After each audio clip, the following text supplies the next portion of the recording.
শোনাবো 91 নম্বর সূরা শামস এর শানে নজুল। আল্লাহ তাআলা এই সূরাটি নাজিল করে চাঁদ, সূর্য, দিন, রাত, আসমান, জমিনের কসম করেছে। এই জোড়াগুলোর দিয়ে তিনি বোঝাতে চাইছেন এই বস্তুগুলো যেমন আকার, আকৃতি ও কাজের দিক দিয়ে একরকম নয়, আর কখনো এক হতে পারবে না, ঠিক তেমনি সৎ অসৎ, ভালো মন্দ, সওয়াব গুনাহ কখনো এক হতে পারে না। আবার এইসবের পার্থক্য বোঝার জন্য আল্লাহ তাআলা সকল মানুষকে বিবেক দিয়েছেন।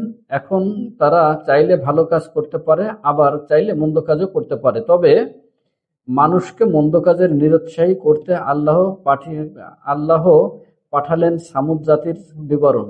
ওরা ভীষণ শক্তিশালী জাতি, নবীর অবাধ্য হয়ে আল্লাহর পাঠানো উটনীকে হত্যা করলো, ফলে তাদের উপর নেমে এলো ভয়ঙ্কর আযাব। এই সূরার কোথাও মক্কায় মুশরিকদের লক্ষ্য করে সরাসরি কিছু বলা হয়নি, কিন্তু সামুদ জাতির এই কাহিনী আল্লাহর এমন সময় তুলে ধরেছেন যখন মক্কার কাফিররা নবীজির তুমুল বিরোধিতা করছিল। এই কাহিনী সামুদ জাতির সাথে কুরাইশদের অবস্থানকে পুরোপুরি মিলিয়ে দিলেন। তাদেরকেও যেন এই কথাগুলো বলা হলো, সামুদ জাতি তাদের নবীর অবাধ্য হয়ে ধ্বংস হয়ে গেছে। তোমরা যদি তোমাদের নবীর অবাধ্য হও তাহলে তোমরাও কিন্তু বাঁচতে পারবে না।